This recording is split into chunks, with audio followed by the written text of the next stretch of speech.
Son las 8 de la mañana con 34 minutos, 8 con 34 minutos, y como lo mencionábamos antes de irnos a la pausa, tenemos una interesante e importante entrevista con Vladimir León, experto en seguridad.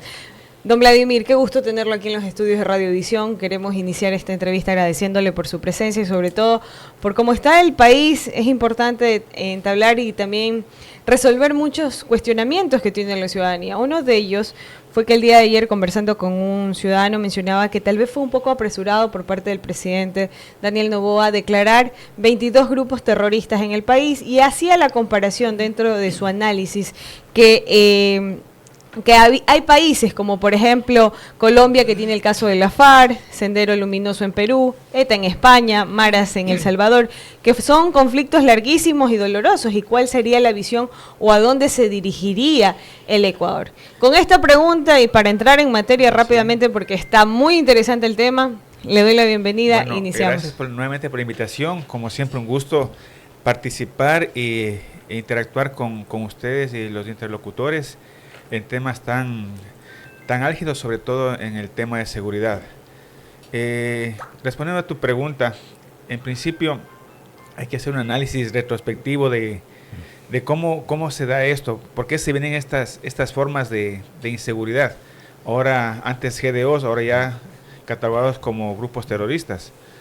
No olvidemos en la época de los 80, en la época de Ángeles Cordero, cuando empezó a resurgir Alfaro Vive Carajo, una célula antiterrorista, pero que tenía con ideologías políticas, que es muy diferente a la de ahora. Exacto. Es muy diferente.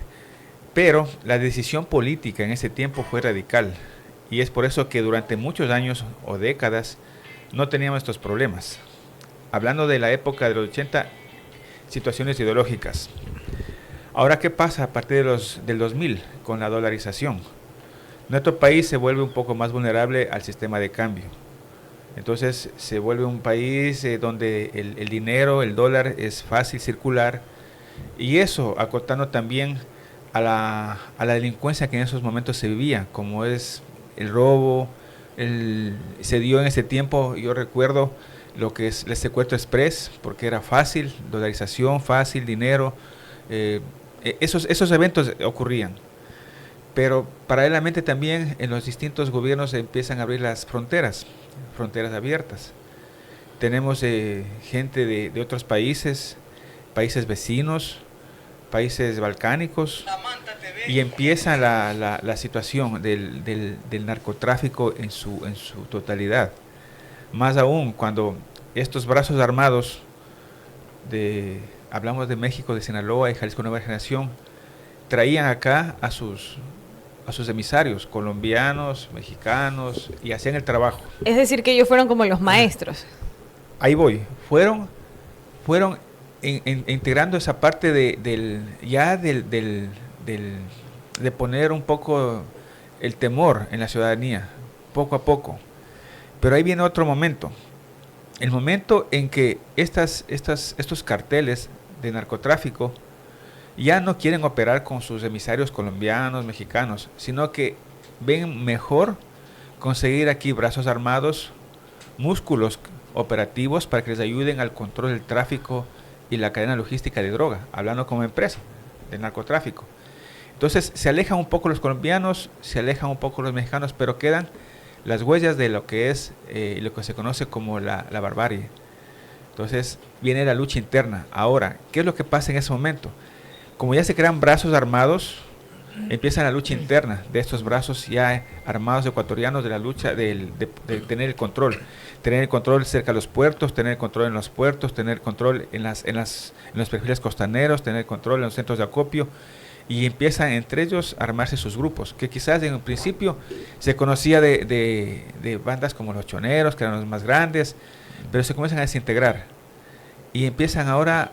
Tenemos una infinidad de GDOs que ahora, bien catalogado y bien apuntado por el gobierno, los denomina ya terroristas. Porque ya el accionar no es ideología, el accionar es la lucha por el poder del territorio interno. La lucha es por el poder de la economía interna ilícita.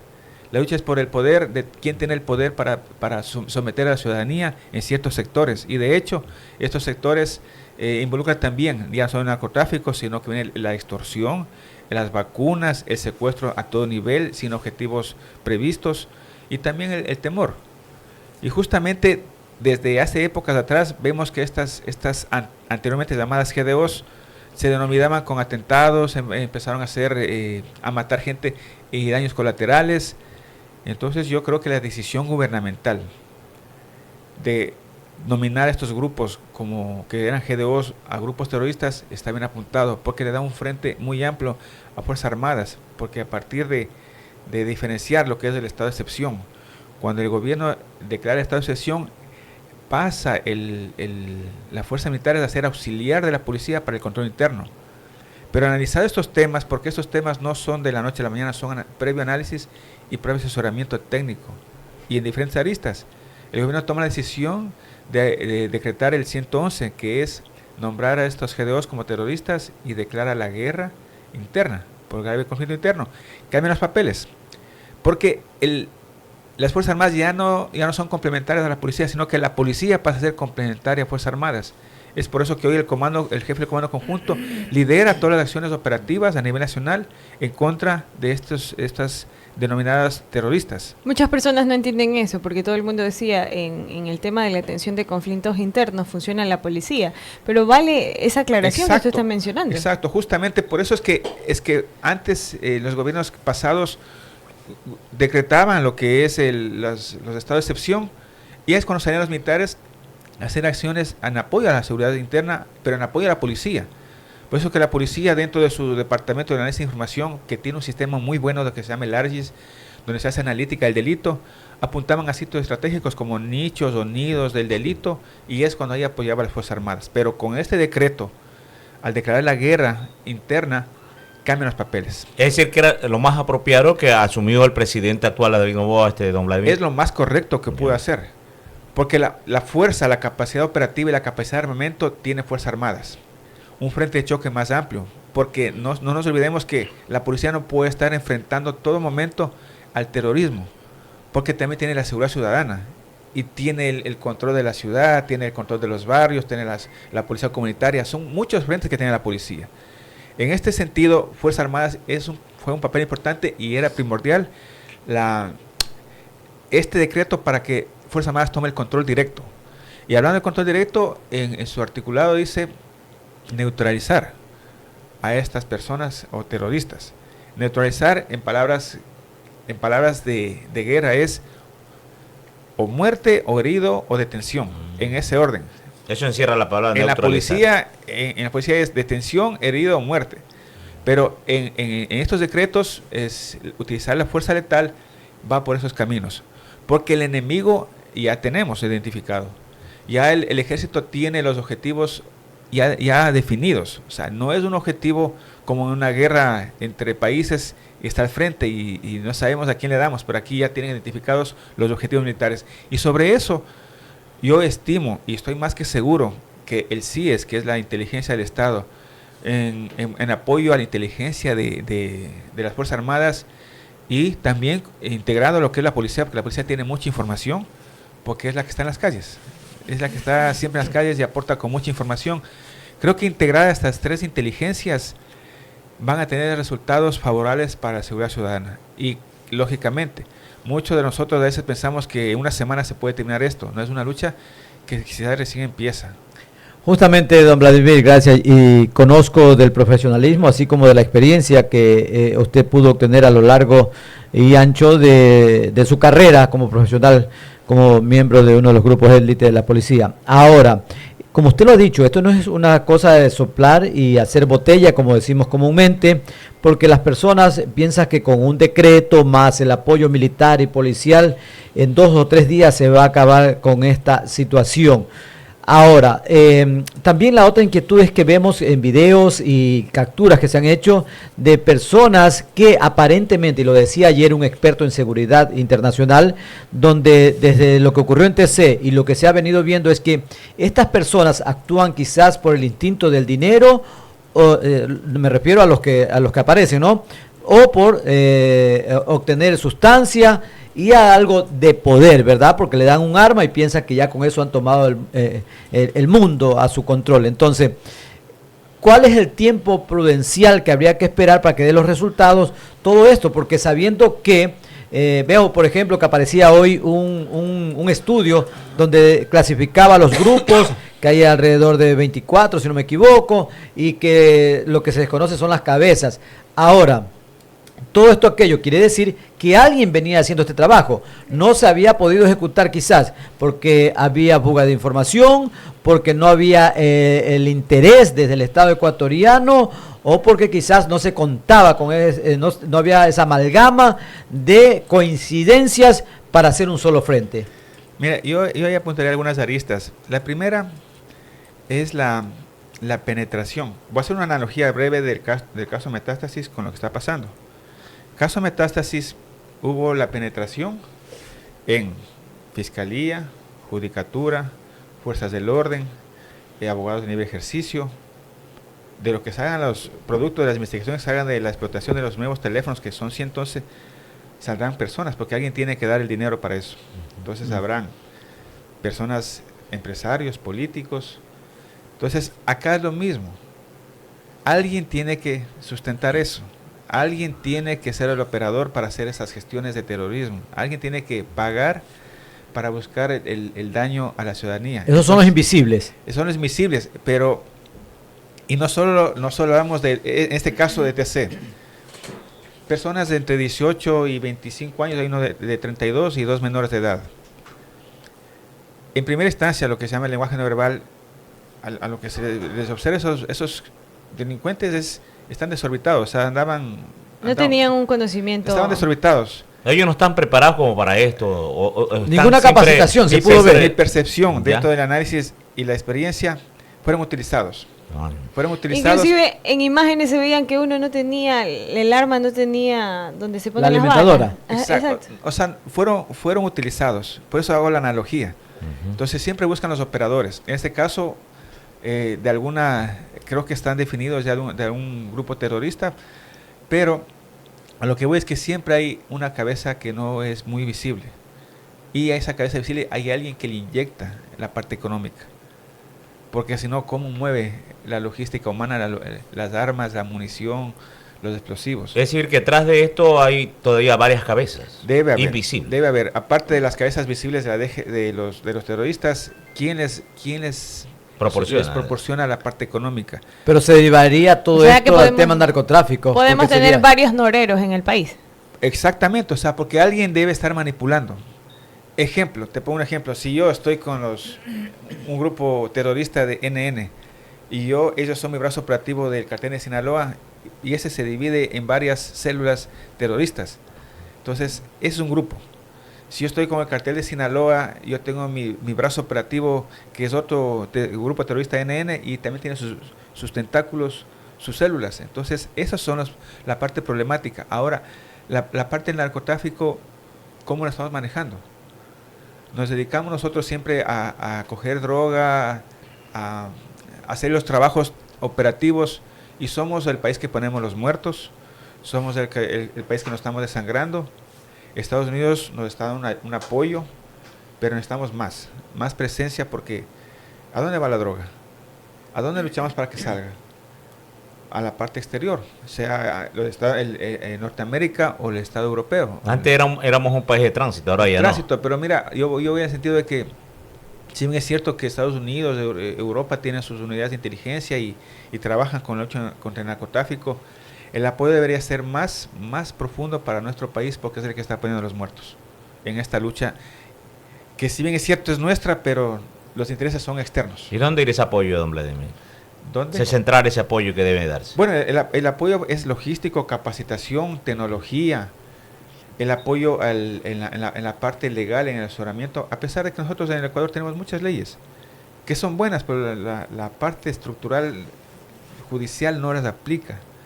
Si no, cuando usted escucha una noticia, el prontuario de los detenidos habla de 5, 6, 7 detenciones. Caso Pico, un prontuario de 30 años. Un prontuario de 30 años. El señor hace como 4 años que estuvo involucrado en un asesinato y narcotráfico. La pena máxima, hablamos de entre esos 16 y 20. Él no debe estar afuera, pero está afuera. Entonces, Uno es cuando regresa a ver como policía y yo le doy mi felicitación a los uniformados que están activos y mi motivación, porque luchar adentro es complicado.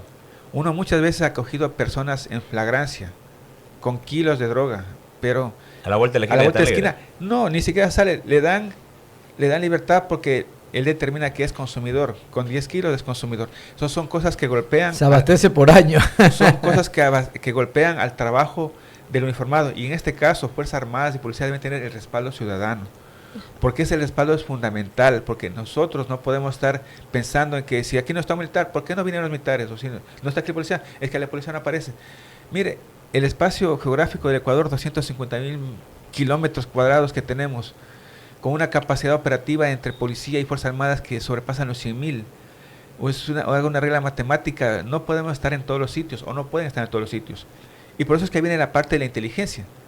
La inteligencia es fundamental porque, aparte de tener información para prever cualquier situación delictual, también existe en la policía, le hablo yo en este punto, un sistema, como le dije anteriormente, que se llama ARGIS. Es la analítica del delito. Ellos tienen ya mapeado a nivel nacional la mayor cantidad de delitos comunes. Ahora, esos delitos comunes se asocian con delincuencia organizada y con esos terroristas, lógico, porque son pequeños tentáculos que obtienen dinero para seguir subsistiendo. Hay un dilema que cuestiona mucho la ciudadanía, y eso es importante plantearlo en esta mesa de diálogo, que más de ser una entrevista es una mesa de diálogo, es sobre la situación, por qué existen policías que no están trabajando a favor de la misma policía, sino a favor de las bandas delincuenciales. Y esto se evidenció incluso con el caso de Norero. Hace unos días a nosotros nos llegan información de todas partes, y dentro de esas informaciones hablaban que incluso en Esmeralda parte del sistema de la policía está contaminado, que no sé si esa sería la palabra correcta. Entonces, ¿cómo la policía podría identificar para que esos malos funcionarios que también forman parte de las escuadras de la Policía Nacional salgan? Porque mire, ahí va a ser claro y contundente. Hace una década y media, sí, la policía tenía el control de perfilar a las personas que van a ingresar a la institución. La policía tiene el control.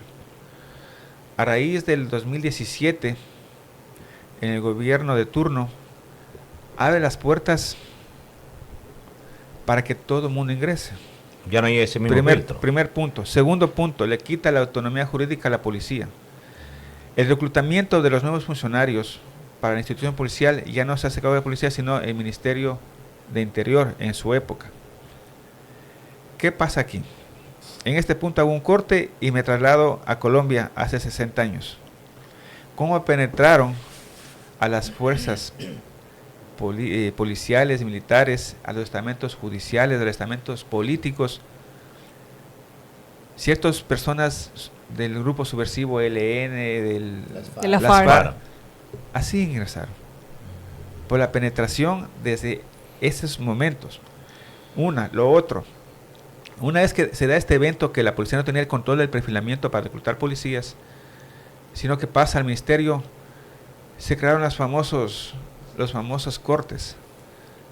Por el hecho de sacar más policías que tienen formación de 6 meses, que en su vida cogerán o cogerían un arma para hacer 2 tiros. Y peor, primero saber lo que se conoce internamente como formación, la instrucción formal, la instrucción jurídica penal y los procedimientos policíacos. Porque eso en 6 meses no se aprende. En 6 meses lo que saca es físico. Pero, lamentablemente, por una situación política empezaron a graduar cortes cada 6 meses. Y claro, la mayoría se jactaban de que tenemos más policía en las calles, pero esa policía no está preparado. No tiene el conocimiento básico de un manejo y uso del arma. Quizás conocen, pero no tienen la experiencia de haber hecho prácticas para poder enfrentar lo que se está viendo ahora. Tercero, no tienen una formación, donde antiguamente nosotros somos de la época de generación X. Si hiciste la fuerza militar, te enseñan a subir la camiseta. Entonces esas cositas van desintegrando la parte interna. Y termino con esto. No olvidemos las famosas conciliaciones de la parte política con los nietas, con los de Latin King, y después teníamos de asambleístas, y después tenemos en los partidos políticos, Mira, es una estructura, es un tejido político que dañó la estructura social. Y aparte de eso, ahora lo que tú me dices, ¿por qué tenemos gente infiltrada? Porque son infiltrados. Gente que está no a favor de la ciudadanía, sino que gente que trabaja para estas mafias. Es decir que, antes de darle paso a Rodi, bien es cierto de que este problema que estamos viviendo ahora es un problema generacional, delegado, Exacto. entregado, heredado por Heredado. parte de situaciones políticas o malas decisiones políticas de gobiernos anteriores. Malas decisiones políticas o con un direccionamiento político. O sea, eso sí está para debate. Vladimir, usted tocaba un tema que creo que es muy importante, y no tan solo para los que aspiran a ser policía en su momento, sino en otras profesiones. Tiene que haber la mística y el amor a cierta profesión o a cierto trabajo. Porque usted dice cada 6 meses una corte para nuevos policías. Esto quiere decir que lo hacían era porque no hay a dónde trabajar, no, metámonos a la policía, que está vaca, en 6 meses ya somos Sueldo policías. fijo. Es decir, de un sueldo fijo. No es por, ¿cómo se llama cuando uno quiere? No por vocación. Por vocación, No por vocación, por no por vocación, vocación, claro. sino por circunstancia que llegan a ser policía. Mira, las épocas van cambiando y la globalización acompaña más de la tecnología.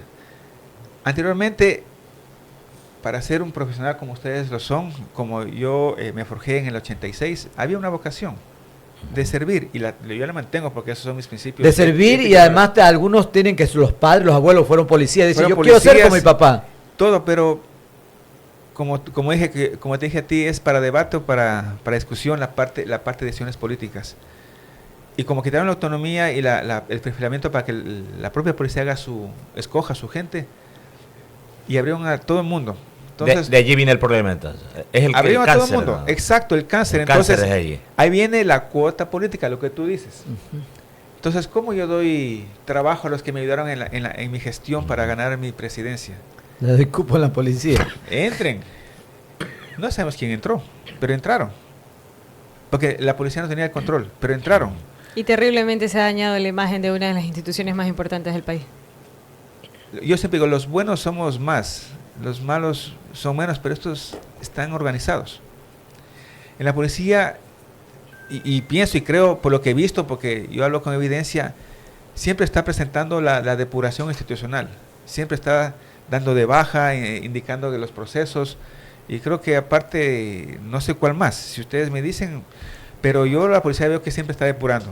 Pero es una lucha constante que no se acabe una semana, en un mes, es una lucha que si esto llevamos como 15 años, por lo menos unos 10 años más para depurar.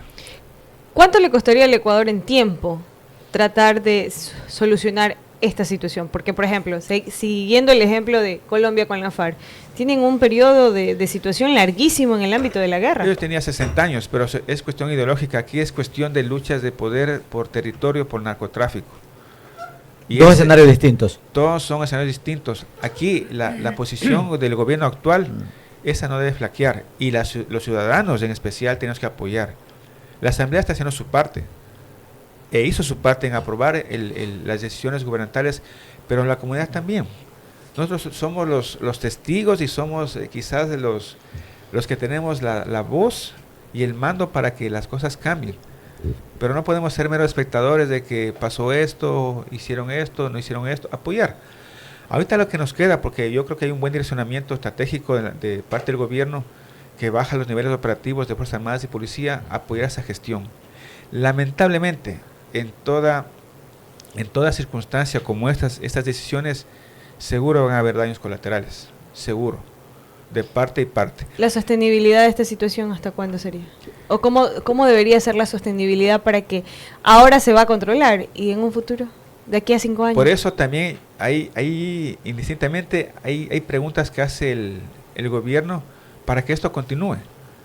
Porque es verdad, nosotros nos preguntamos, la policía trabaja 24/7, los militares apoyan en épocas de estado de excepción, en la parte complementaria, en sitios específicos. Con este decreto, las Fuerzas Armadas están permanentemente, pero lo que queremos es que las Fuerzas Armadas y Policía estén permanentemente. De por vida. De por vida. Es que es una acción. Yo estoy uniformado, yo tengo mi función.